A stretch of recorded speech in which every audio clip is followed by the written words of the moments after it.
Hello, everyone. Welcome. I guess we're just waiting for, we're a bit early, so we're just waiting for everyone else to join us. Yeah, I sometimes have troubles with Zoom, so I tend to log in early. Yep, that's great.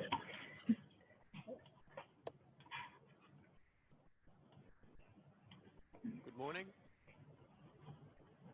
Good morning. Morning. Good morning to you. It's almost sunset here actually, so yeah, it's time different.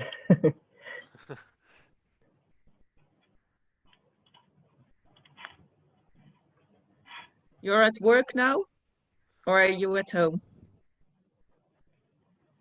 I am currently in my office in uni right now. So. I see those chemical structures behind you on the whiteboard.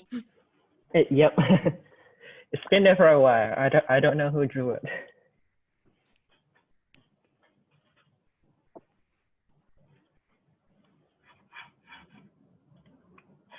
How is everyone? Is everything all good for these past, I don't know how many weeks or months? Yes, it is okay. Although here in the Netherlands we get more COVID cases again, so that's a little bit worrying. But for now we're still open to business. So. Yep, sounds good. Yeah, it's for people in Australia. It's mostly like the next state over from where we are. So from where I am, so it's in Victoria that is currently in lockdown. Whereas I'm in Sydney, so it's not quite as bad. So we can still kind of like open, everything's open, and like people can go around and stuff instead of like actual you have to stay at home. Yeah, for us, we are asked to work at home as much as possible. But of course, lab work we can't do at home, so we can do the lab work in the lab, of course. Yeah. I also kind of had that problem. So I was like, I finished my reviews and my writings, and now like I need to go back and do actually make some molecules. Yeah. Hi Wilson, how are you going?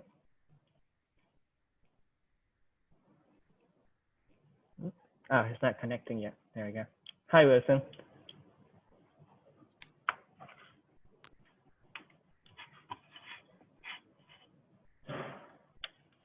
Yeah. Good morning. Hi, how's it going? Good, good. Getting busier.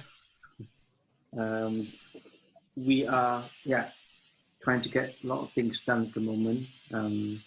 Facing a slight delay. I suppose the rest have told you about the slight delay. Yeah, oh, your cat. You have a nice cat. Thank you. How about you? All good? Yeah, yeah. I'm in uni today, so just doing some work, trying to make more molecules for our next season of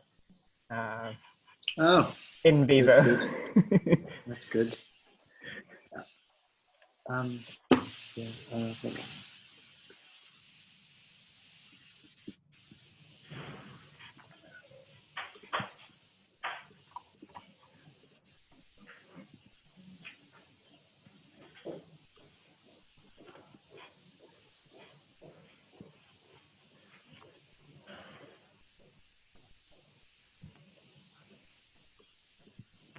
I guess we'll just give everyone a few more minutes to join us. So I guess please feel free to like do whatever you need to do. Like I'm just trying to break the ice here, but like feel free to just do whatever. Not forcing anyone to talk to me.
Hi, everybody.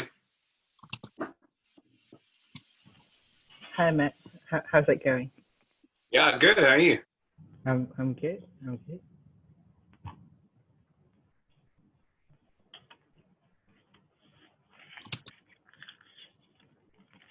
I just sent the link to Ben Perry, who couldn't find it. Oh. So he'll be joining in a minute. Yep. I also just messaged Chris Rice on Twitter to see if he'll be popping by.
In terms of a agenda, the issue number 28 is that still a what we're aiming for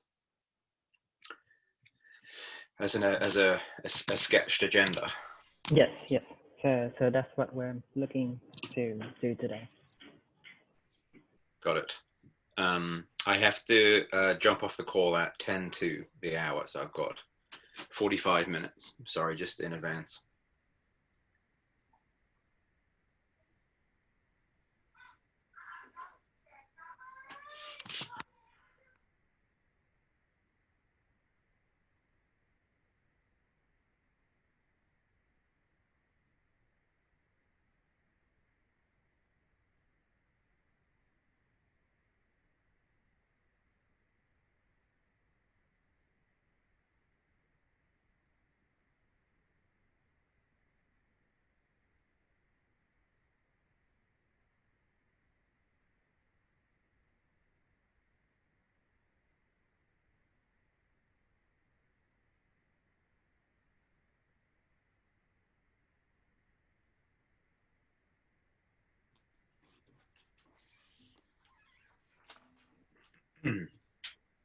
All right, shall we make a start? Who's leading? Hung, do you want to take us through the an agenda? Yep. So yeah, welcome everyone again to our third meeting. This meeting will be recorded and subsequently added onto our open source Mycetoma YouTube channel as well. So just as a record, and there's also going to be minutes being taken as well. So yeah, so what we're doing today is we're just having a brief catch up and just kind of like just let everyone else know what we're doing, what we're up to, as well as discussing what we should be doing next as well to progress our research and also our paper. So that's basically the purpose and the agenda. Is we'll start with general issue, then we just have some any like remaining issue from or action items from previous meeting. Then we'll do a series of updates. So yeah. So first thing first. So is there any just general thing that anyone wants to discuss? Yeah. Now's the time. Just from my side, the thing I posted about meetings, whether we should have a monthly thing just stuck in the diary, so that everybody knows it's there, I guess, because we have the Zoom link for the meetings, which is very useful as a fixed thing. But of course the timings are variable, and it might help just to have a quick catch-up scheduled monthly or something. Even if there's not much to say, it can still just maintain the momentum, and that means we can sort of plan ahead a little bit for the meetings. I don't know what people think about that. It's been working pretty well in the antibiotics project just because we've had to blitz that quickly, and we've had weekly meetings, and so everyone knows they're happening. But it might help to plan ahead, because then on the Twitter handle for the whole project, you can say meetings are at so and so a time, and people know exactly when they're taking place. Yeah. So I guess that yeah. So Kimberly and I have put our hands up to organize that. So we'll see that we'll set that up, and we'll let everyone know. I mean, the timing is always going to be difficult, but it can always be tweaked, I guess, a little bit. But the idea is just to make sure everyone knows there's something going on. Yeah. Because I think it's quite early for you guys there now, isn't it? Coffee. For us, it's 8 o'clock in the morning, so that's okay. Yeah, because it's 4 p.m. here, so we can definitely do it a little bit later. Like, we don't want people waking up at 6 a.m. So we can definitely shift the time. I have to wake up at 6 anyway, so it doesn't matter for me.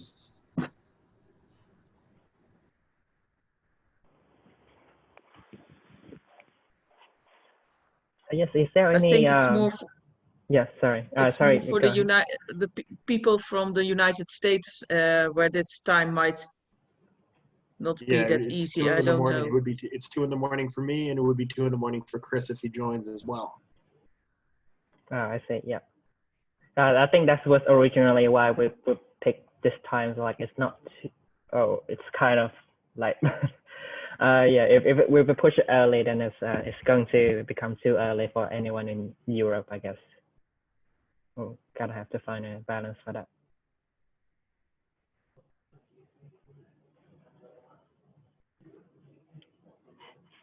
So is there any other general issues that we want to raise?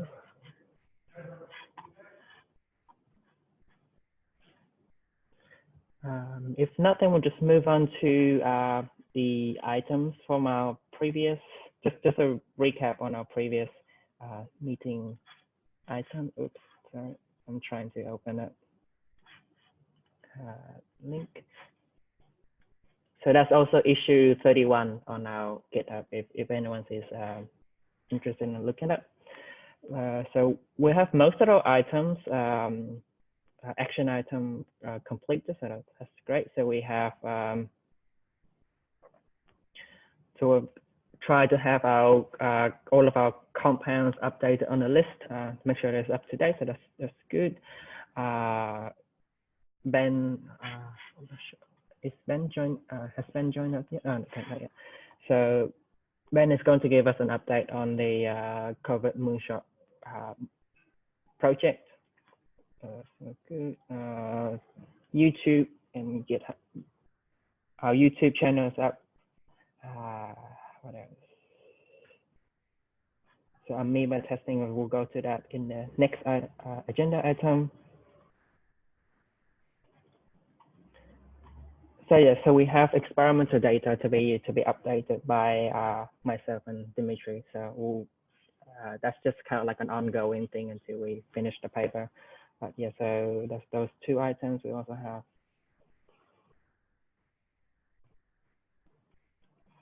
manuscript underway. So I guess these action items on in terms of writing paper, we'll just have that a little later on in our meeting for today.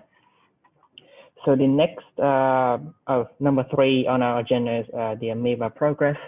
So I've sent my two active and 2 inactive compounds from open source mycetoma over to Chris for testing. So Anthony, do you are you keeping tab of the progress? I haven't actually looked at it.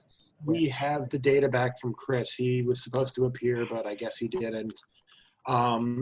Basically, they're not going to be pursuing them further because they do show anti-amoebic activity, but it's not as good as what's currently on the market, and definitely not worth going further in development because these diseases are so fast that they want something with under 1 micromolar inhibition, and most of the compounds were in the double digits. But it does show that there is some inhibitory data. So now the interesting thing to follow up on that is, okay, so we know they're not great for pathogenic free-living amoebae, unlike some antifungal drugs, which are actually pretty decent. But that makes us wonder now, and I was talking with Wendy about this, is this good against other fungal infections, or will this be specific to mycetoma, despite it having a generalist mechanism of action?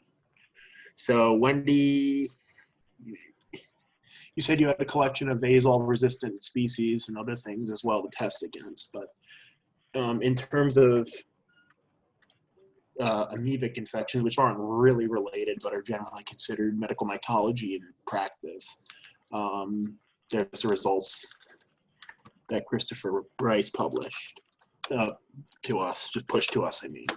They're, this is going to be imperative to get into a paper, obviously, but they're not as high as he was hoping for. There is some activity, but now this leaves a big open question of, are these drugs going to be specific for mycetoma, or will they have other uses too?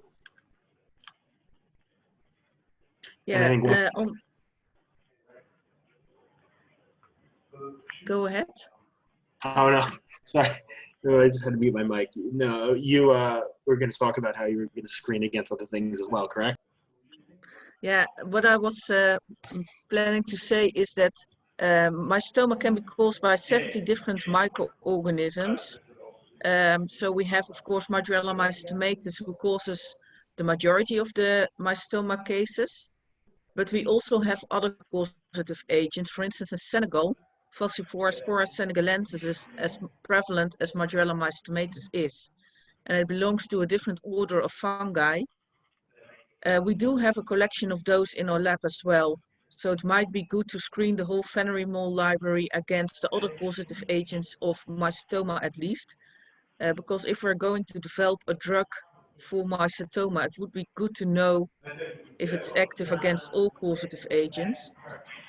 For instance, Madurella fahali and Medicopsis romeroi, they are also 2 causative agents of mycetoma. They are not that prevalent, but they are not inhibited by itraconazole, for instance, the drug they currently use.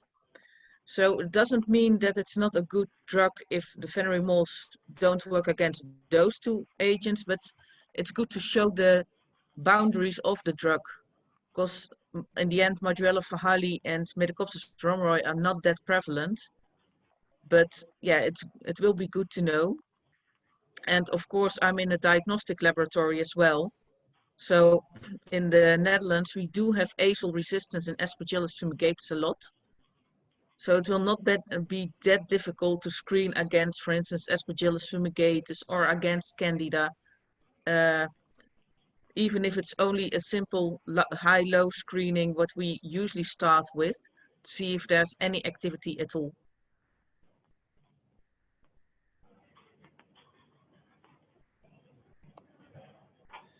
The data that we got from Chris, the data's up on the link you just shared, Anthony. Yeah. But I can't find where the discussion was now, where he posted about.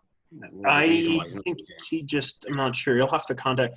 But this was, again, part of the whole figuring out the boundaries of this drug, because with pathogenic free liver amoeba infections, the usual protocols throw a bunch of antimycotics at it. So this is, again, another important thing to the puzzle of what are the boundaries of this drug. Is it just going to be for mycetoma? Is it just going to be for, you know, like what exactly are the boundaries of it in terms of fungal and generally medical mycological binned items?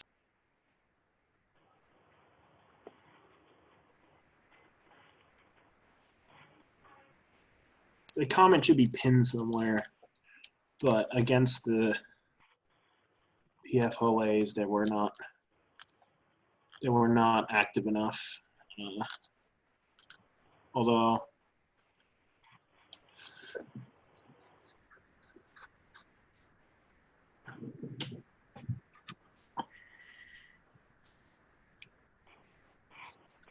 All right. So sorry, Anthony. Okay.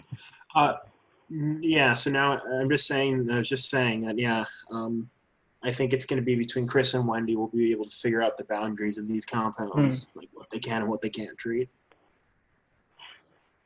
Yeah. Yeah.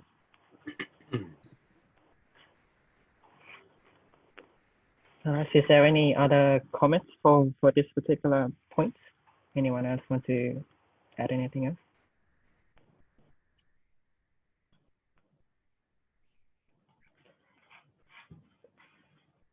So our next agenda item is actually for Ben, but I don't think he's with us just yet. So we might actually move on to number 5, which is for Team Erasmus to update on like the biological what you guys been doing in terms of biological evaluation. So please go ahead. Okay. I will put up the presentation as usual. Hold on, let me just do it. So this will be an update on what we have done so far up to now.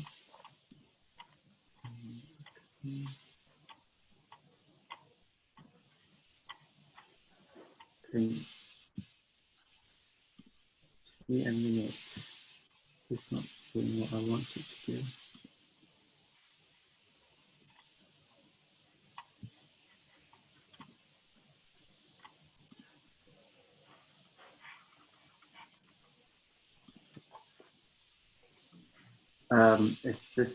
Is my presentation showing?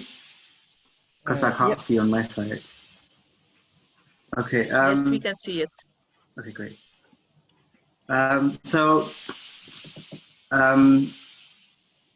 Just to go through again, initial screening for this paper, we screened 116 compounds, and 35 of them were potent against Madurella mycetomatis under 25 micromolar. And from that, we further test, so drugs that work under 25 micromolar, we further test against a panel of 10 Madurella mycetomatis. And we can see that's the MIC50. Of the 116 compounds, 15 were able to inhibit the Madurella mycetomatis under 10 micromolar. That's 10 and then from there, a further 11 compounds are then pushed forward into in vivo screening, and these compounds are the ones that we chose that worked under 4 micromolars from the MyC50. So, so from the compounds that Hong and Dimitri sent earlier this in the middle of the year, in total 3 went through, and that will be screening in the larvae really soon. So these are currently the 11 compounds that we are going to test in the larvae.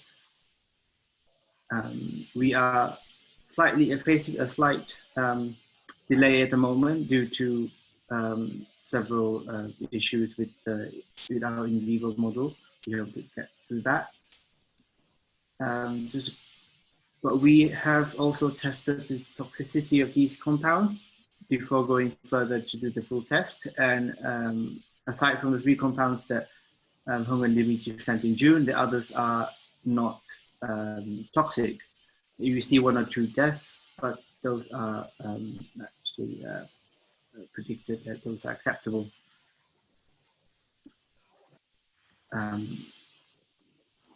And we have finished the in vitro work. We are currently, in September, almost October, and we are pushing through, trying to get the best and last bit of our in vivo workout. We're getting colder, so we are not sure when the larvae season will stop, but we hope that we can get it done before we have to stop the larvae work. Data analysis, so this is again for the paper. Data analysis we are going through at the moment as well. And once the larvae work has been done, I'll probably need about a few weeks to get it finalized and then put it up on the paper. And the in vitro results and the toxicity are done, and that will be uploaded sometime in the manuscript at the end of the week. And yeah, so this is from our side. I'm not sure what Hong and Dimitri has on the writing side. So like I said, yes, the manuscript will be updated sometime this week or next week. Yeah, so that was my really short update on what's here at the moment. Are there any questions? Just on slide 1, can you just go back to that a second? Yeah. So just remind me, sorry, the phenomenal batch 2, the 73 compounds. Which batch is that? Sorry, is that from a while ago? So these are from applicant, the EPL compounds that were given. Yeah. Okay. And were those screened a while ago? Or are they a new incoming batch from Epicam? I think they were screened a while ago. Okay. A year or 2 ago. Yeah. Yeah. Fine. Okay.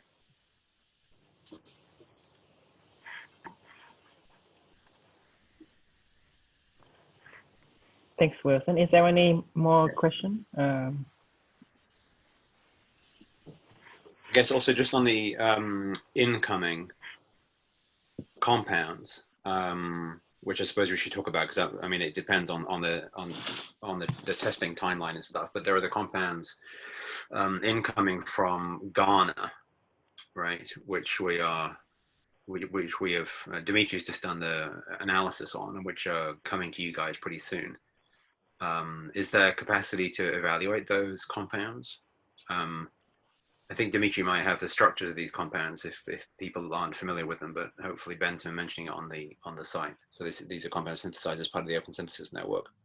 Is it projected, that you will have capacity to look at those? How many compounds are there? I forget, Dimitri. 10 compounds. Yeah, so for in vitro, that will not be a... There are 10 compounds. Okay. For in vitro, that will not be a problem. Of course, the larvae season will end pretty soon, so we will not be able to pursue any larvae work, but in vitro we can do throughout the winter, so that will not be a problem. And just to close the loop on these ones, so is it so on the mega threads issue where people are talking about what they're making? Are these on there as having been made or taken? No, not yet. Okay, so that you mean the structures don't feature at all on the page? I think No. some of them do, but not all of them. Oh yeah, okay. Just want to make sure that people don't go after any of these compounds, obviously, if they've already been done. So maybe just make that as an action item that I think that's for Ben actually to check that these are shown on the latest grid. Yeah, I think as long as you have as long as you upload that picture and just provide information in the comment below the mega thread, Ben should be able to update that shortly as well. So that should come on the mega thread page. Is that correct? Yes. Okay. So I've also yeah. Sorry, I guess the thing I was expecting is, I mean, these come from the Open Synthesis Network project, so I think you know, obviously Ben was aware of them being made, but maybe they just haven't been converted to a public-facing picture. That's all.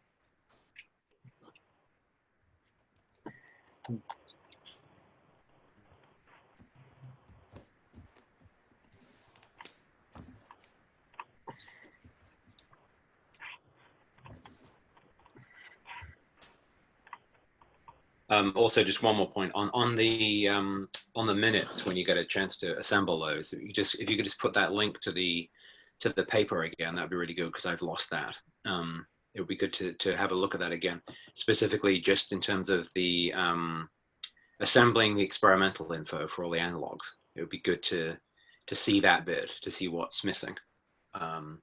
Because I think the procedures, synthetic procedures, is going to be quite simple, but there's going to be lots of, you know, NMR data and stuff for all these analogs that we're making.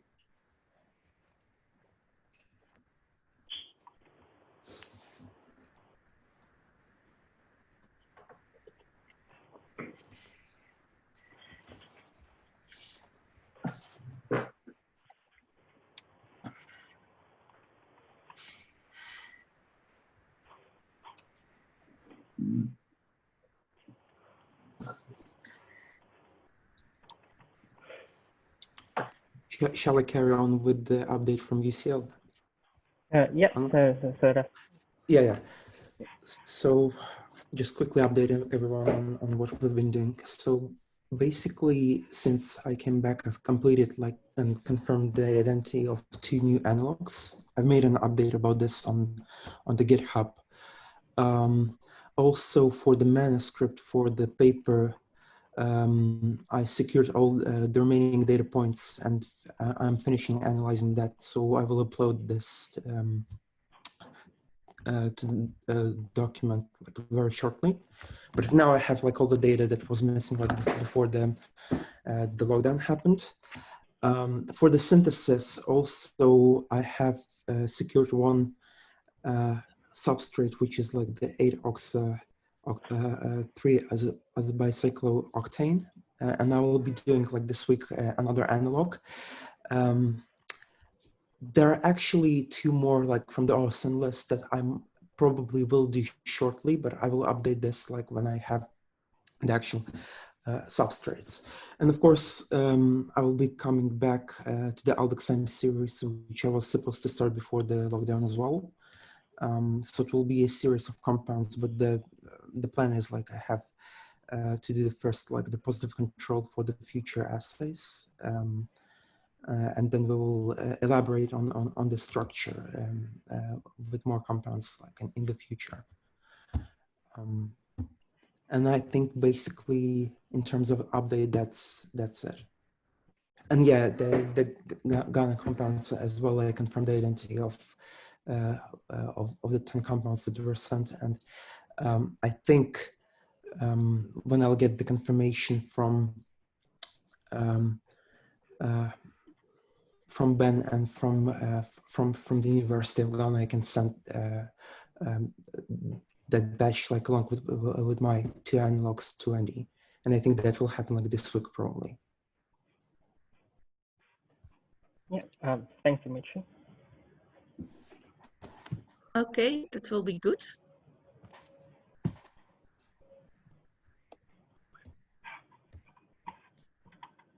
there any questions for Dimitri, or anyone want to add something else to that?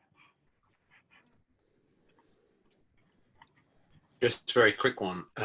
Again, with all the compounds that are going in, it would be good if somebody calling for volunteers could make the analysis of our predicted log Ds for these compounds, just to again make sure that we're trying to hit that sweet spot that we think is necessary for in vivo potency.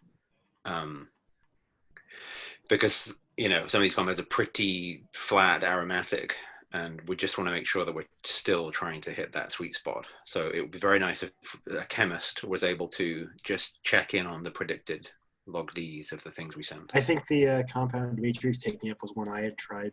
I had came up with to try to deplanarize a little. Yeah, that's a good idea. The cage. Yeah, and also the compounds that I initially, the initial set of compounds that I was planning to make, I've also tested the predicted log D value for those as well. I haven't done it for like the latest one that I was proposing, but yes, the previous set has got those values as well. Yeah, I mean, it's for the paper really as well as actually trying to get potent compounds. It's also for the paper that we're, a conclusion from the previous paper was about log D, and if it turns out that all the compounds we're making for this paper are in the wrong region, it makes us look a bit foolish, obviously, because we haven't sort of learned from the last paper. So I think it's also important that we address that head on. Yeah. In terms of calculations, I think they use start drop to calculate the log D values, but I think only Ben has access to that software, because he mentioned like before, I think probably like a year ago, that there's like a discrepancy like in values if you evaluate that like with different software. So I'm not sure like how should we exactly finish this off. I mean, yeah, someone's just the awesome list, I think he analyzed it using start drop, everything. All the values that are there, like it's evaluated using one program only.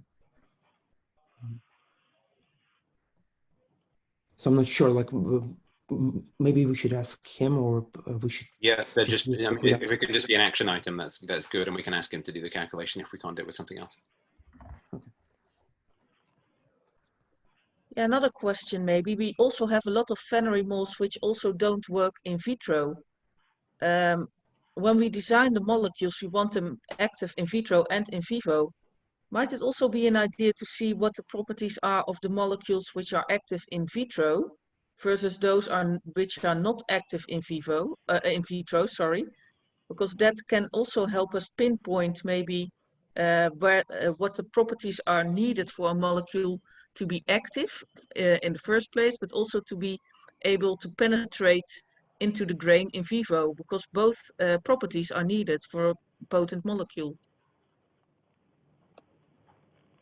Yeah, I mean, I think with so many more data points, we might start getting a better picture. I think if log Ben D said the important one, obviously, because log D was the one that came up in the previous work, but there could well be something else. I think Ben had posted a bit ago that basically the only thing that's known about the SAR of this is that you need the 3-pyridol, but that's about all that's known. And that's about all that's known, so we'd have to look at everything else. There was a post. Let me see if I could get that for Ben. It's on issue 29 as well, down in the later comments. So I'm going through that right now.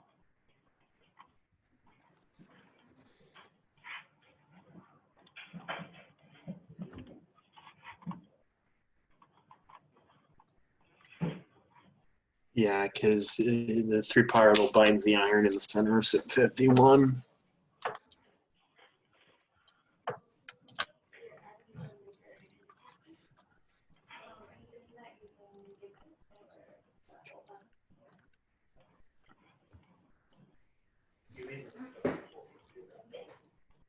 All right. Were there any updates from the other sites that anyone wanted to mention? Yes. So the next update is actually from University of Sydney. So from myself and Kimberly. So Kimberly, would you like to go first? Or yeah. We can, but I've picked some compounds and I'm starting to make them at the moment. Getting through the first couple of steps. And the last step is just a reductive amination between a intermediate that Hung already had and the compounds that I've made. But most of the synthesis that I'm looking at doing is actually for the series 2 work, which I think we should discuss as a separate item. So I think if you just talk about your synthesis, and then we can maybe talk about that at the end if we have time. Yeah.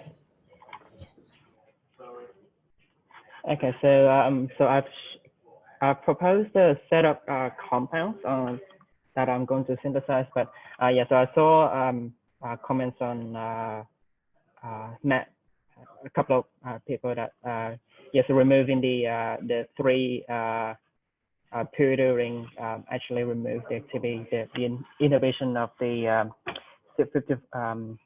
54. So I guess I'm going to have to remove some of those plant compounds, but just switch them out and add different ones in. So maybe I'll just share my screen. Yeah. So, oops, is that the right screen?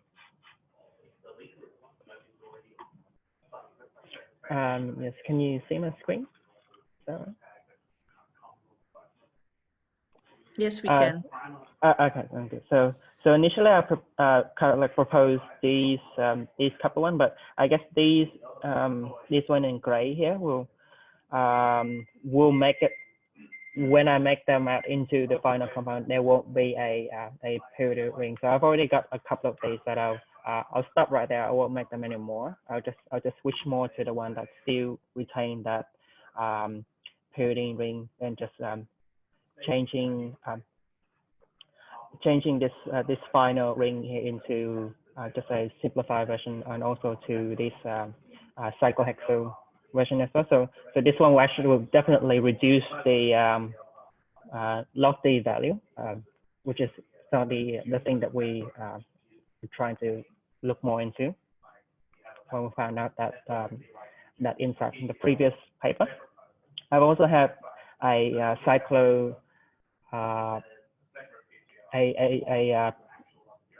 cyclopentane version of this as well in order, so I can also do that as well on this compound.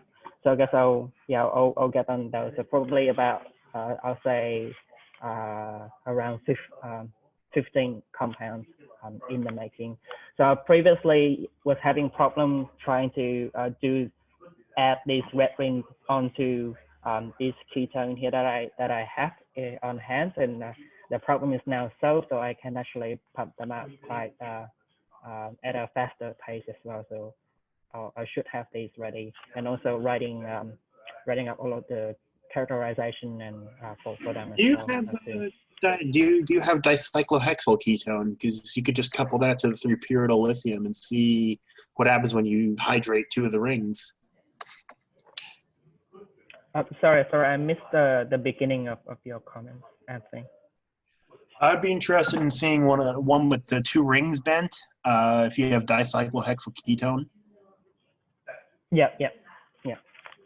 I'll have a look at that.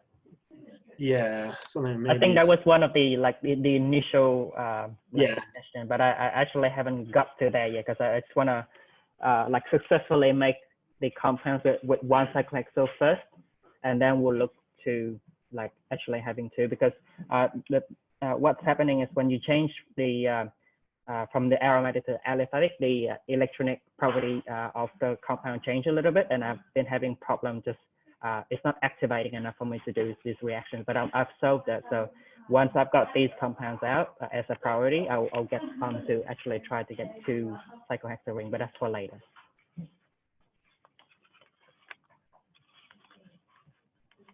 So just to clarify, sorry, Hung, are you going to make one where you replace pyridyl with phenyl, just as an experiment? I've actually got a couple. So a couple of, because I'm doing them as like a like 2 or 3 at a time. So I actually have a few ready already. So I'll stop there. I won't make any more, and I'll just focus on the one that actually retain the ring for now, and just subbing in Right. the cyclohexyl and the cyclopentyl for now. And Right, that should be okay, about. yeah. And I think because Sorry. yeah, I mean a while ago, I think one of the plans was to try to tie 2 of the rings together. So that's still good, but combining that with the pyridile would be great. So yeah, so we've already had that that ring lock with the pyridile on. I think that was 35-1. So that's currently it's already being sent to Wilson and Wendy for testing. So it should be. Sorry, one moment. Should be this one here. So it's already.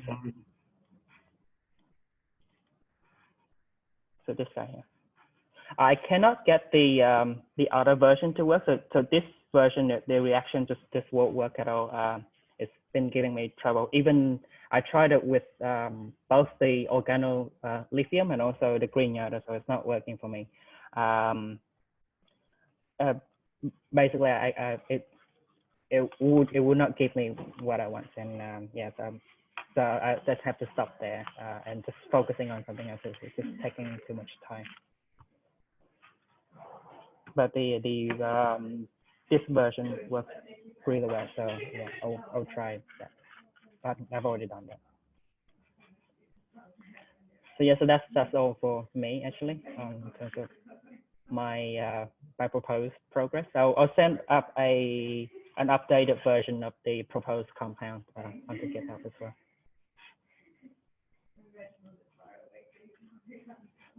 All right.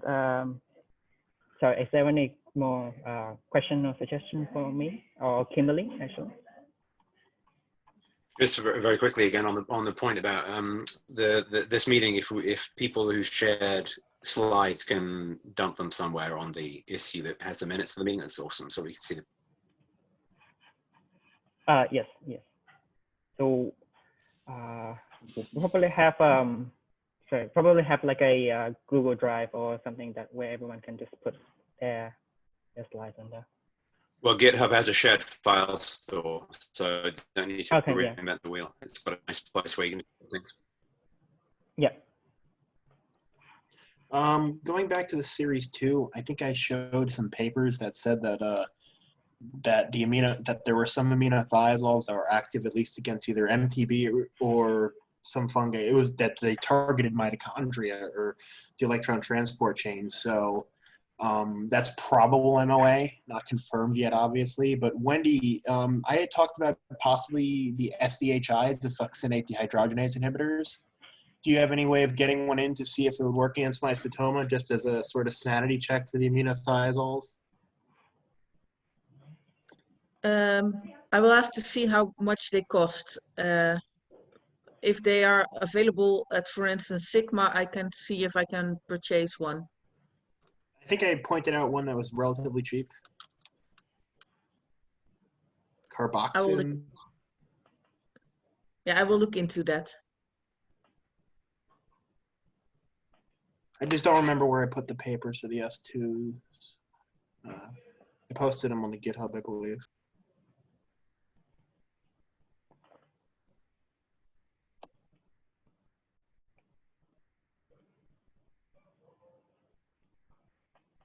Yeah.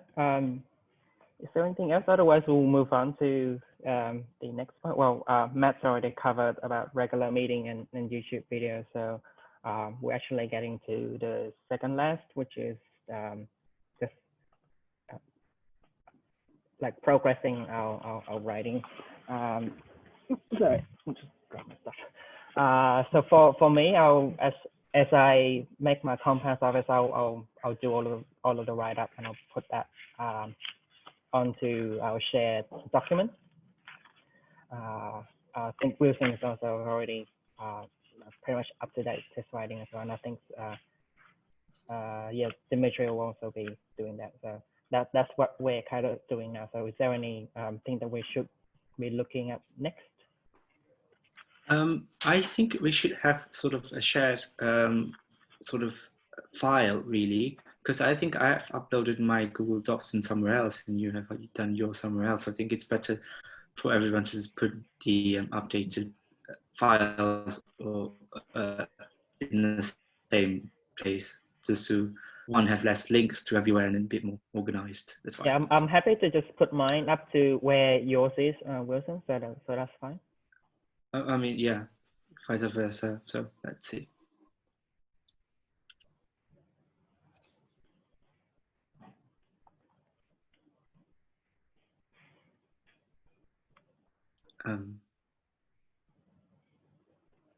Yeah.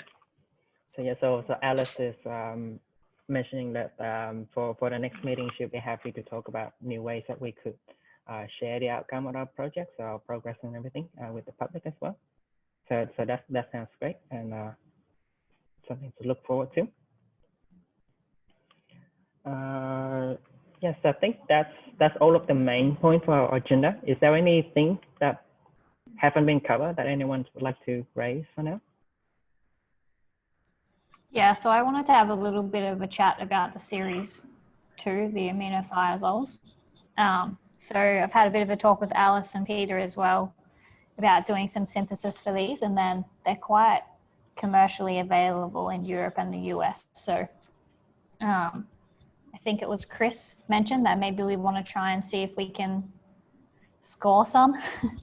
Crowdsource is probably the better word to use for those. So I sort of want to do some of the synthesis, but I don't want to like make compounds if we're going to just crowdsource them and get them. So I was going to sort of look at ones, suggest some more, and then look at ones that aren't commercially available for now at least. And both Chris and Ben aren't here, so that's unfortunate. But then I wanted to see how those guys wanted to go about doing the crowdsourcing, and yeah, but they're not here, so we can't talk a lot about that. But does anyone else have any ideas for? I'm sorry, I missed the beginning of that. Which series are you talking about, Kimberly? The aminothiazoles. Okay, yeah. I mean, I think Ben, when he made that suggestion, he was thinking that there will be lots that will be available from various sources, just because it's a well-explored motif. But I'm not sure what that means in terms of him actually getting samples of things. So he could probably help with that, and we can put an action item on him to input whether or not he might have sources of those compounds. Yeah. But and the implication he gave when we were talking about that series, right, way back, was that there would be other sources about, in other companies or commercial sources that we might want to exhaust first. So yeah, I think it would be good to get his feedback on exactly what he might be able to provide there, just to make sure as you say, you're not duplicating. Yeah, so I haven't started yet because I don't want to make things if then we can just get them provided to us. Yeah. In the original paper, we of course had more hits from the MMV boxes than only the Fennery moles and the Series 2. So it could also be an option to look into the other structures which were able to prolong larvae survival in vivo, to see if there are series for those, or if that could be another way to go for you to synthesize some of those molecules.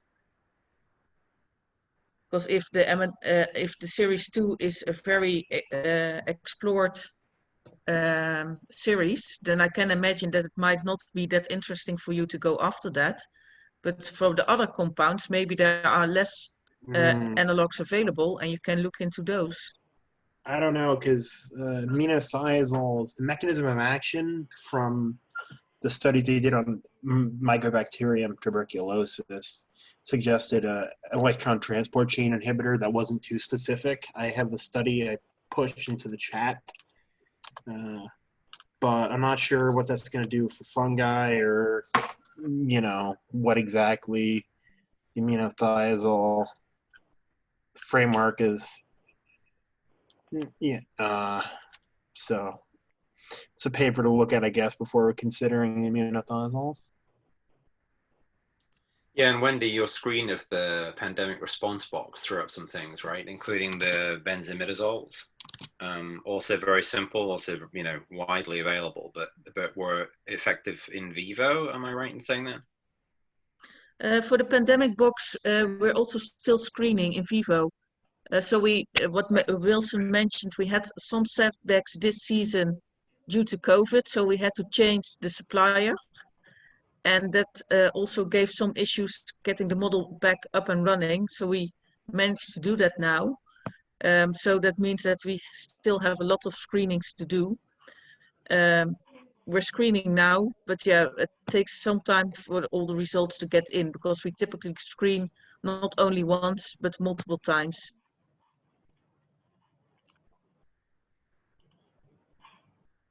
So Yeah. hopefully by the end of the season, we will have the data. But yeah, since we're already running at the end of the season now, I hope we can get the data in. We're giving the Fennery moles priority, and then the pandemic box.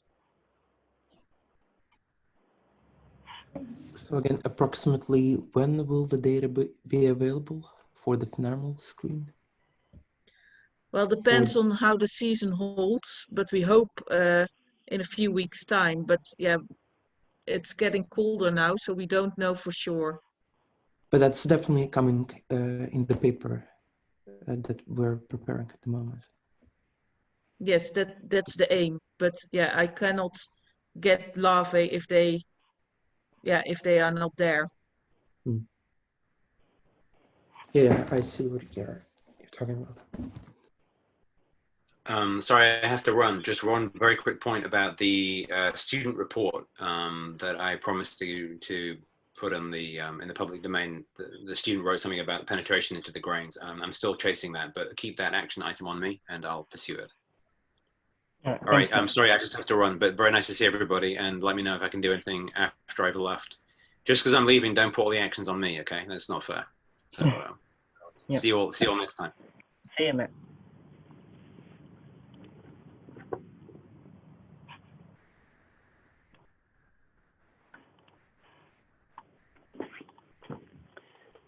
So yeah, that's all of the items for today. I guess we'll just plan for a next meeting that we are going to have. So would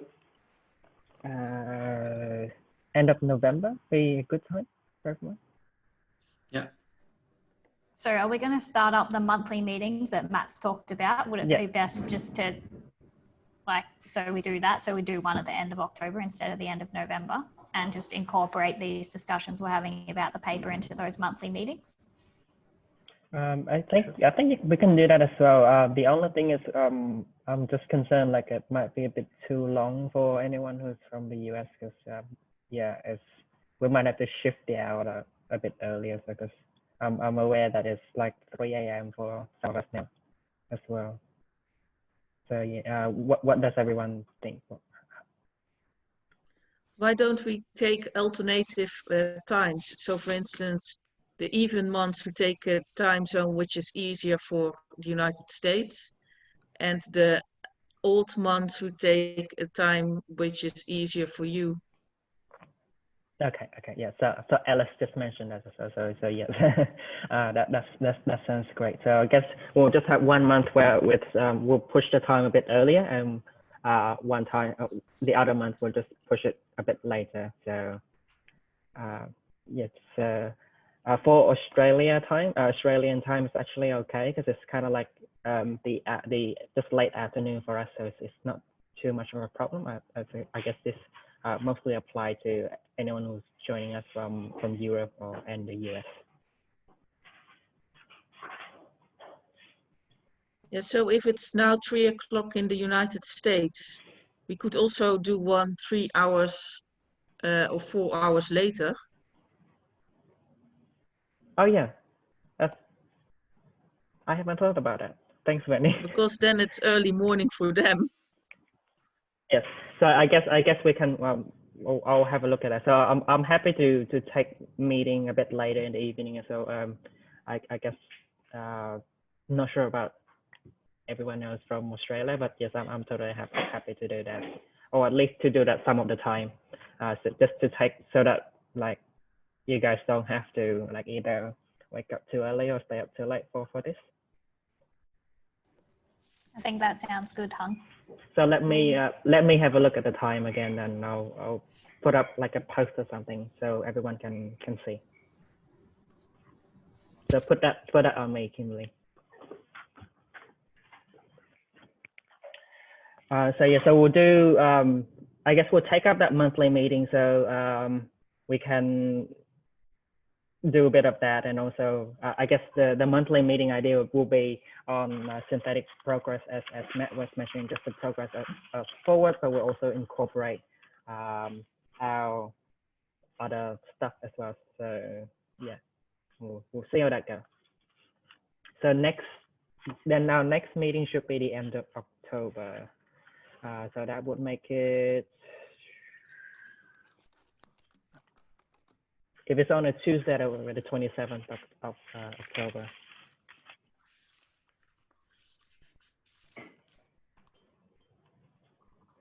Yeah.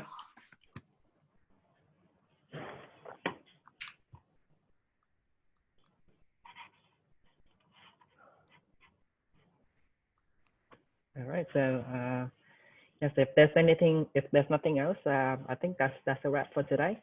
Thank you so much, everyone. Hold on. Yeah. Sorry. There was a post on GitHub saying that we should sort of allocate tasks. I'm not sure if everyone has wanted to do something, but I thought we from Erasmus can also contribute and actually do something. I was thinking of helping out with the promotion, for example, like updating to Twitter and things like that. You know, just to get some workload off from you guys. Yeah, so do you have the details for the Twitter? I don't actually have them personally, but Me neither, no. Yeah, I think maybe Matt. Matt, yeah. Yeah, so Matt has everything, yeah. Matt's our Twitter guys, and I have the YouTube login, I think. Okay, so yeah, ask him and then CC you in all the emails and all the stuff. I think I also have it as well. I have to check, but if Matt says he can't find out, I'll have a look through my long list of passwords for that. Okay, yeah, thanks. I'll send you an email in regards to that later in the days. Thank you. Yeah, thanks, Jason. Yeah. And also, No Alice, yeah, that sounds like a good idea. Alice, we'll set a bit of time for next meeting to do a promotion communication focus for our next meeting. So we'll just jot that down for the next time. Okay, great. Thank you, guys. So yes, is there anything else before I adjourn our meeting? Not from my side. For the next meeting, are we sticking to this time for the next meeting, or are we changing the time? I'll have to have a look at the times. I think what I'll do for next time, we'll have a time that's really late for Australia, so everyone else have a reprieve from this uncomfortable time of meeting. But I'll have a look at that, and I'll put up maybe a GitHub post just to see. But it should be more. I think the next time it should be early morning for the US, kind of like around noonish for Europe and really late for Australia. But that's the plan. Yeah, because on the 27th I do have another meeting at 2 o'clock. So if it could be not around 2 o'clock our time, that would be great. Okay, that's fine. I'll try that. I'll just put up like a proposed time and see if everyone's available before I confirm, like lock in the time as well. So we'll have plenty of time to shift it around slightly as well. Okay, that's great.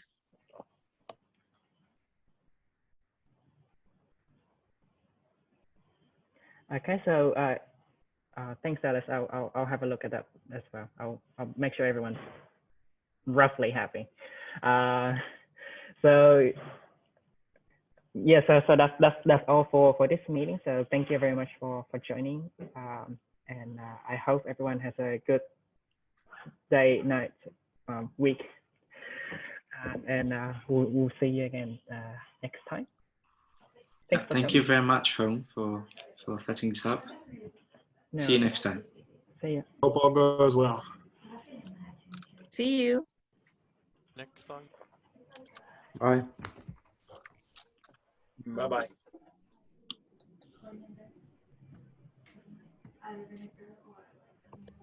Goodbye, everyone. Good. Nice work, Hung. Thanks, Alice. Strong chairing once again from Hung Fat Dong. that was just. I actually haven't looked at sorry.